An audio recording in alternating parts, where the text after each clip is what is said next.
Hello everybody, this is Havoc and welcome to a quick Humankind progress report. The game is only 2 weeks away from release, which is absolutely bonkers. It's been 4 years in development, and again, for Amplitude Studios and their 25-year history, this has been the ultimate dream for them. Now, it's been a little while since we heard from them, so they have given us an update on games together with just a very quick rundown on what is going on and what they've been working on and what they plan to bring to the table on release. So this will be a rather quick video, but let's dive into the progress report for Amplitude Studios' Humankind. All right, so what they've been working on is rather simple, but it does tackle quite a few issues that I personally have had, and I know that several people in the community have had. Beginning with balancing and pacing, they saw lots of feedback, I don't doubt it, from the closed beta on how they could improve the game's balancing, and they've been testing and implementing many changes since then. For one, they've rebalanced research cost and error star thresholds to bring both in line with the desired game duration. Again, research was rather easy if you really focused on it. Error stars are way too simple to achieve and how they are gained, so the thresholds, as one of my critiques, was to increase the threshold either in number of stars or increase the bump between actually the next tier of like the militarist star, for instance. So it's good to see that that has been a big emphasis. The rebalancing of many cultures. There are still some broken cultures in regards to their emblematic units, their emblematic buildings, the benefits that they bring to the table. So I'm glad to see what that rebalance is, even though they don't give specifics. The next one, which I'm really excited for, is new religion tenets with more conditional effects instead of always desirable blanket bonuses. So many people have said that religion is boring, it is lacking in features, it's just always a positive deal. So to see that the tenets are conditional is a great way to just add a little bit of flavor, add a little bit of depth to a mechanic that's been very lacking. They've changed some civics and ideologies to allow engaging with the system without losing the main source of stability. On my one city playthrough, I focused on never picking an ideology or a civic that would tip the balance one way or the other. I always stayed straight down the middle because it gave me the biggest stability boost, which was required to keep my single city going. To see that they have revamped some of the civics and then revamped some of the ideologies to allow you to create a unique culture that is not tied to you wanting to keep your massive amount of stability is great. And I'm really eager to see how they approach it, which hopefully I will get to very soon. And then they've also added new unit abilities to offer a different combat experience for gunpowder warfare. What that means, obviously they don't know. We're not giving specifics.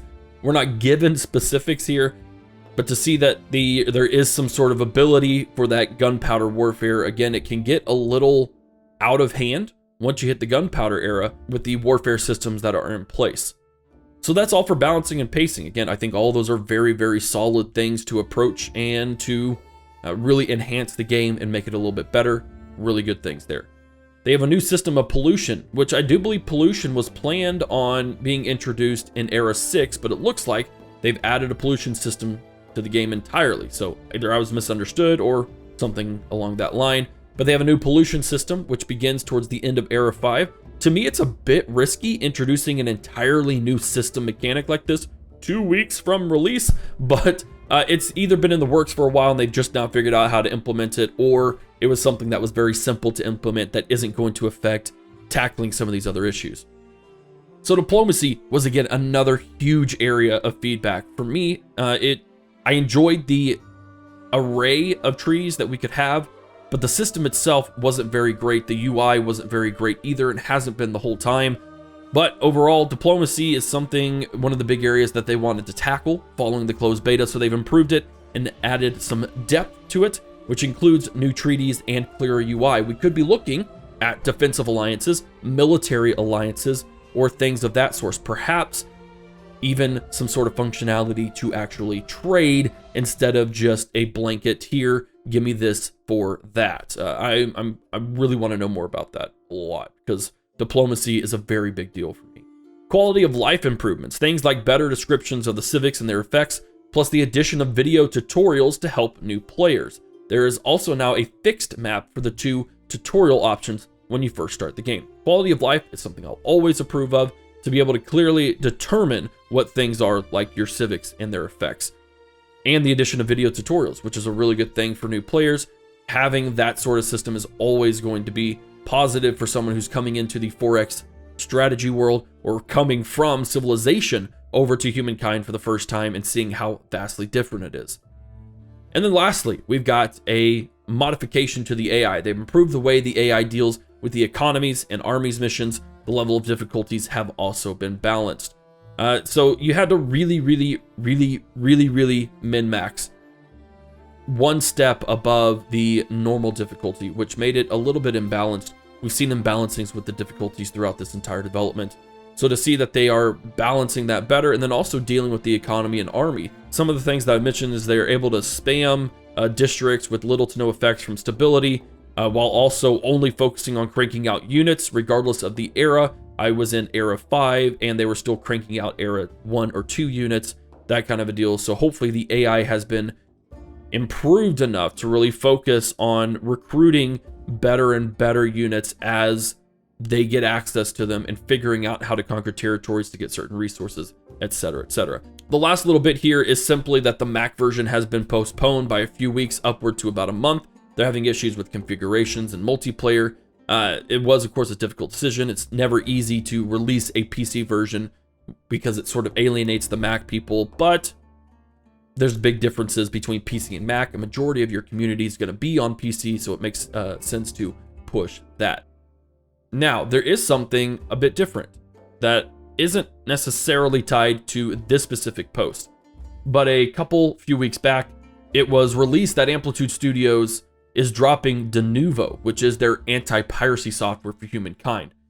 Denuvo is not a fantastic thing. A lot of companies use it to prevent piracy. I mean, it's an anti-piracy software, but for some reason, it is so unoptimized that it trends to cause massive amounts in frame rate, even for the most basic of games. Humankind is not that all visually taxing, I can't imagine. So to see that they have dropped Denuvo, it is a little bit unfortunate, because as the developers have stated, Humankind has been one of the most wishlist games on Steam so far. So they know it's going to be targeted by pirates, more so than any of their other previous games. And so they said that even if Denuvo can hold off a cracked version for a few days, that can really help protect them at launch, which makes sense. It's really easy to crack certain games. Clearly, it's been a concern for them the whole time. However, Amplitude has also wanted to really ensure that release day is the best day for performance. And you can't do that while having Denuvo. It is going to impact it so heavily that they have decided to sacrifice whatever piracy happens in order to give us a quality product on release, which I can really expect. They're taking a huge risk, a huge financial risk, in removing this anti-piracy software. But at the same time, they're also really showing that their priorities are on the community, which they have done this entire development cycle, and with all of their games, really. And that they would rather risk losing a decent amount of sales to piracy than they would risk giving us a subpar performance game, and I really do appreciate it. So Humankind and Amplitude are really showing their true colors here in a very positive way. This is not a negative statement at all. So to see that they are doing this, really focusing on performance, and then giving us a kind of progress update on the things that they are improving, is always going to be a really positive thing for the community. And that will be it, guys. Again, just a short video going over the progress report that Amplitude released, my opinions on said progress report, and then of course mentioning Denuvo removing that anti-piracy, which may hit them decently hard, but again, they're way more focused on providing us a solid game than worrying about losing a few sales to some pirates. So if you enjoyed that, please be sure to give the video a thumbs up, subscribe to the channel, and turn on bell notifications. We are 2 weeks away. I will hopefully, not guaranteed, but hopefully receive a pre-release copy so I can give you the content that you guys deserve. Stay tuned, because I am diving very, very heavily into Humankind once it releases. That'll be all for today's video, guys. Thank you for watching. This is Havoc, and I'll see you in the next one.